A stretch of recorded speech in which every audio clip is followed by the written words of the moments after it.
All right, but the South African National Defence Forces on the ground in Alexandra. Their aim is to assist police to calm the ongoing protests. Now, several stores, banks and buildings have been destroyed by the looters. Yeah, the police minister, Bekile, has called for calm in affected areas. Here's Masego Raglaka following the story for us. Good morning to you, Masego.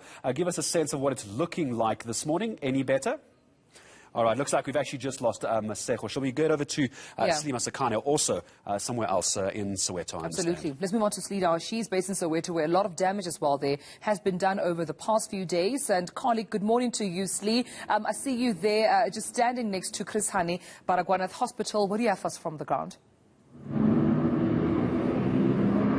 Well, Dumelo, good morning. I can confirm that we do have soldiers stationed outside the Chris Hani Baragwanath Academic Hospital. You would know it is the biggest hospital or health facility here in Africa, in Southern Africa. And we know, of course, that following that briefing by the Justice Cluster yesterday, we understood that the deployment of these soldiers was going to begin in Gauteng yesterday. And we also understood that there have been threats of possible attacks at health facilities. This was confirmed by the police minister, Bekile, yesterday, saying that the deployment of these soldiers was going to be strategic. And I think a lot of questions were being raised around where are they in terms of the deployment at the particular sites where we're seeing the looting that has gone on unabated, the malls, the shopping centers. And what we understood from the minister of the SANDF saying that, they figured that the deployment of the soldiers was going to be at strategic sites like these health facilities, like airports. However, it does seem as though that there has been some calm that's been restored here in the south of Johannesburg. When my colleague and I, Gift Shabalala, were driving in, the highways are open, the roads are open, and we were making our way, in fact, to the Maponya shopping center, where we understand that the community there has begun to mobilize each other in order to actually protect that particular mall. So what you're seeing right now is, of course, the deployment of the SANDF here in the south. However, a lot of criticism around the fact that some members of the public believe it's not enough, that we're not seeing enough of these deployment of the soldiers on the ground. That being said, is there any reason to actually fear that the hospital might be under attack, Masego? I think I also heard in one of the addresses, media addresses by government, that they had received information that perhaps even hospitals might be under attack. We saw pharmacies, the likes of Dis-Chem and various other pharmacies, clinics around townships as well being targeted. Medication, the president making mention, their colleague, of medication insecurity also posing a threat. Is there any reason to believe, hence we're seeing the deployment of the army there?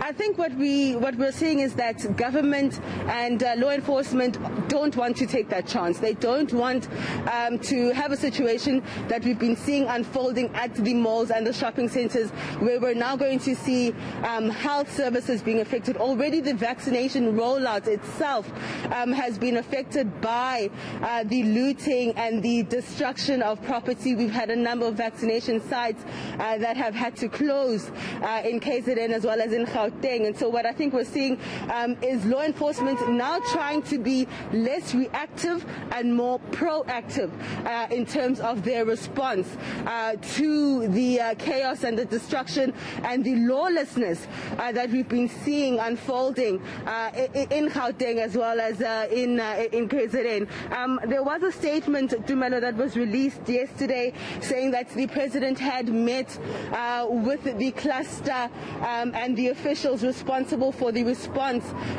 to this violence and criminality. And we know that at this stage around 1,200 arrests have been made, and unfortunately around 72 people have lost their lives. And I think that those numbers in itself show you the seriousness of the situation. And I think all eyes really are going to be on law enforcement today to see whether they're going to be able to arrest the situation, because what was quite bizarre about the Justice Cluster briefing yesterday was that the ministers seemed to be under the impression that they had everything under control, but the visuals that you were seeing on the ground from our reporters in the various provinces and in the various townships was absolute chaos, and seeing that law enforcement actually did not have anything under control, that the deployment was not being seen of the soldiers. People were asking, where are the soldiers in Alexandra? Where are the soldiers in Soweto?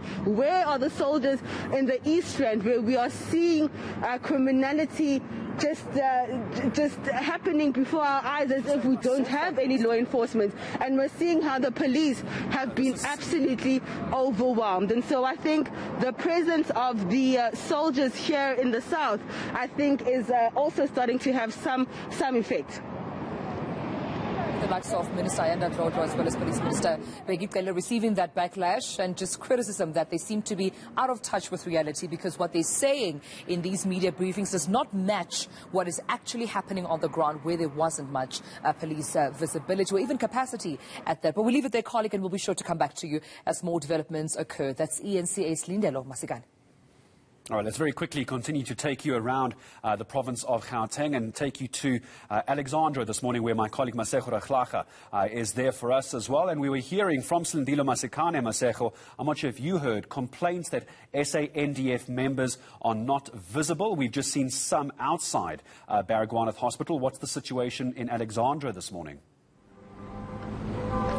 Well, Alexandra is a whole different scene, Gareth, to tell you the truth. There are soldiers everywhere. We left them here last night when we left around 6:30. When we arrived here, they said that they had to spend the night here. So if you look far beyond there, my colleague Teddy is showing you some of the soldiers that are all the way there. And if we turn around with you, you'll see more soldiers. They are here in Alexandra, definitely making sure that law and order is maintained. We've seen them across a lot of parts of Alexandra, and as you can see, they're not only making sure that the looting doesn't take place, but they keep telling people, put on your mask if the mask is not put on. So definitely different here in Alexandra compared to where my colleague Silindelo is in Soweto. The soldiers are still out here, and it's not only this part, Gareth, that I'm showing you where the soldiers are. Like I said earlier, they are actually spread across the township, making sure that people at least don't arrive at this particular place. And yesterday I was explaining to our colleague Clement Mangatela that this part of Alexandra is basically sort of the business district. You know, it's where a lot of shops are situated. The mall, for instance. And if you look at the destruction that Teddy is showing you beyond the soldiers actually being here, this is what the community of Alexandra caused to their own stores yesterday when they were looting.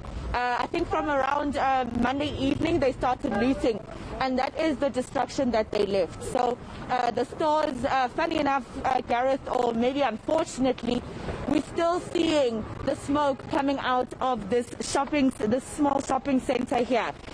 So it's still burning. Stores are still burning since around Monday evening. So that fire has not been put out completely yet. And I remember I asked emergency services personnel yesterday at some point why there's still fire and smoke coming out of the mall and out of the shopping center. And they explained that it was too dangerous for them to come in. The community members and the looters would not allow them to actually gain entry into Alexandra. They were threatening to attack them. So they couldn't actually finish what they had started in terms of extinguishing the fire. And so you're still seeing smoke. You're still seeing the fire still happening here in Alexandra, right next to the Pan-African Mall. We also know, Gareth, that the community members of Alexandra who are not in support of what happened here are planning to start cleaning up themselves. I think they are going to start from tomorrow, according to the advisory that they sent to us. I'm going to try to just approach one or two people to find out how they feel. All right. I think for the moment, Masego, we're going to, before you start speaking to anybody and getting reaction, we're having a slight issue with your microphone, but we got the gist of what you were saying and the visuals. So hold back on talking to anybody for the moment. We're going to come back to you a little bit later here on the show.